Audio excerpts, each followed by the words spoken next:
अस्सलाम वालेकुम नाजरीन। ड्रामा सीरियल बज्जो बहुत ही इंटरेस्टिंग ड्रामा बन चुका है। इसकी आने वाली एपिसोड में आप देखेंगे कि बाज़ औक़ात इंसान अपने बिछाए गए जाल में खुद ही फंस जाता है। यही कुछ होता है सबा बेगम के साथ भी। सबा बेगम अहमर को अगवा करवाती है सिर्फ और सिर्फ बुशरा को अजियत पहुंचाने के लिए, लेकिन इसे ये मालूम नहीं होता कि जब इसकी असलियत सब पर खुलेगी फिर ये किसी को मुंह दिखाने के काबिल नहीं रहेगी। सब घर वाले इससे नफरत करेंगे और ये अपनी ही नजरों में गिर जाएगी। सबा बेगम के 14 तबक तो रोशन होते हैं तब जब अहमर घर वापस आते ही सबको ये बात बता देता है कि मुझे दादो ने जूस मंगवा कर दिया था और बाबा जूस पीने के बाद मैं बेहोश हो गया। फिर मेरे साथ क्या हुआ मैं कुछ नहीं जानता। जब मुझे होश आया तो जिन लोगों ने मुझे अगवा किया था इन्हें मैंने बातें करते हुए सुना कि ये सब कुछ सबा बेगम ने करवाया है। बाबा आपको पता है दादो ने इनको भारी रकम दी थी मुझे अगवा करने की। जब जवाद और फवाद ये बात सुनते हैं तो इनके पांव नीचे से जमीन निकल जाती है और वो सबा बेगम की तरफ देखते हैं कि मामा आप क्यों किया आपने ऐसा। सबा बेगम साफ मुकर जाती है कि नहीं, अहमर को कोई गलत फहमी हो रही है।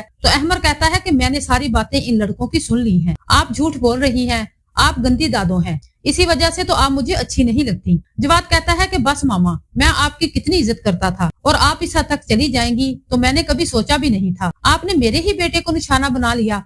आपको जरा भी तरस नहीं आया इस मासूम पर। मुझे इस बात का शिद्दत से एहसास हुआ है कि आप वाकई हमारी सुतेली माँ हैं। अगर अहमर आपका सगा पोता होता तो आप इस तरह से कभी भी ना करती। सबा बेगम अपनी सफाई देने लगती है तो फवाद इसको बोलने का मौका नहीं देता और कहता है कि भाई ये सारी गेम मेरी समझ में आ चुकी है। मामा मेरी और बुशरा की शादी रुकवाने में तो नाकाम होगी, लेकिन अहमर को अगवा करवा के रंग में भंग डाल दिया। मेरी और बुशरा की खुशी मामा से देखी नहीं गई। इसी वजह से मामा ने ये खेल खेला और सारा इल्जाम उन्होंने लगा दिया दुर्दाना भाभी पर। इसी वजह से मामा रुखसती करवाए बगैर ही वहाँ से आ गई थी और भाई मामा ने यह भी नहीं सोचा कि मेरे बेटे के दिल पर क्या गुजरेगी। आज मुझे इस बात का शिद्दत से एहसास हो चुका है कि सुतेली माँ हमेशा सुतेली ही रहती है और इन्होंने ये सब कुछ कर दिखाया। हम कितनी इज्जत करते थे आपकी, अपनी माँ से बढ़कर आपको दर्जा दिया, लेकिन आपने क्या किया हमारे साथ। इसीलिए मैंने जब सना को बताया अहमर का तो आपको कितना बुरा लगा और आपने फौरन सना को कॉल करके मना कर दिया कि यहाँ आने की जरूरत नहीं है क्योंकि वो आपकी सगी औलाद थी और हम ठहरे सुतेले। जवाद कहता है कि फवाद चुप हो जाओ, मुझे आज अंदाजा हो चुका है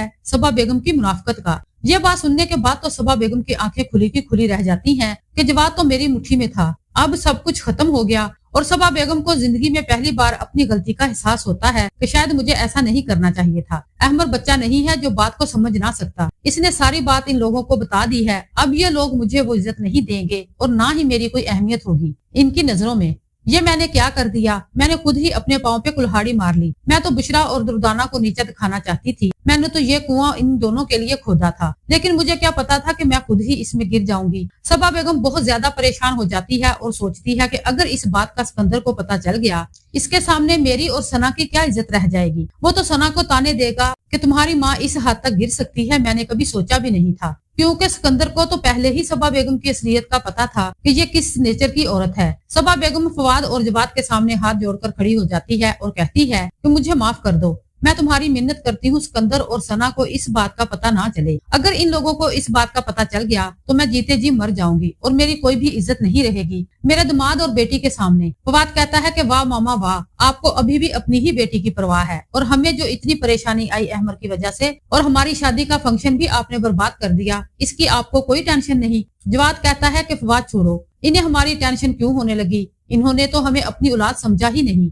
हम ही बेवकूफ थे जो इनके इशारों पर नाचते रहे। जवाद दुर्दाना से कहता है कि दुर्दाना मुझे माफ कर दो, मैं मामा के कहने पर तुमसे भी बहुत ज्यादतियां करता रहा हूँ। आज भी मैंने तुम्हें ही कसूरवार ठहराया। जब अहमर नहीं मिल रहा था मुझे क्या पता था कि ये सारा किया धरा मेरी खुद मामा का है। दुर्दाना कहती है कि नहीं जवाद, आपको माफी मांगने की जरूरत नहीं है, अल्लाह की रस्सी बेआवाज है। सबा आंटी की असलियत खुद ही सबके सामने आ गई, वरना आप मुझे सारी जिंदगी माफ नहीं करते। सबा बेगम सब कुछ खत्म कर लेती है अपने ही हाथों से। अब फवाद और जवाद बिल्कुल भी सबा बेगम से बात नहीं करते। फवाद कहता है कि जवाद भाई मामा से कहें कि अलहदा घर में रहें, मैं इनको बर्दाश्त नहीं कर सकता। लेकिन जवाद कहता है कि नहीं फवाद, इनकी यही सजा है कि एक छत के नीचे रहते हुए भी हम लोग इनको मुंह नहीं लगाते। ये रोज मरती हैं और रोज जीती हैं। इन्होंने हमेशा सब पर हुकूमत की, अपनी मन मर्जी की। अब जबकि ये 2 कौड़ी की हो चुकी हैं तो तुम्हें क्या लगता है कि ये जिंदगी इन्हें ज्यादा देर जीने देगी। नाजरीन, आपको मेरी वीडियो अच्छी लगे तो मेरे चैनल को सब्सक्राइब करें, वीडियो को लाइक और शेयर करें।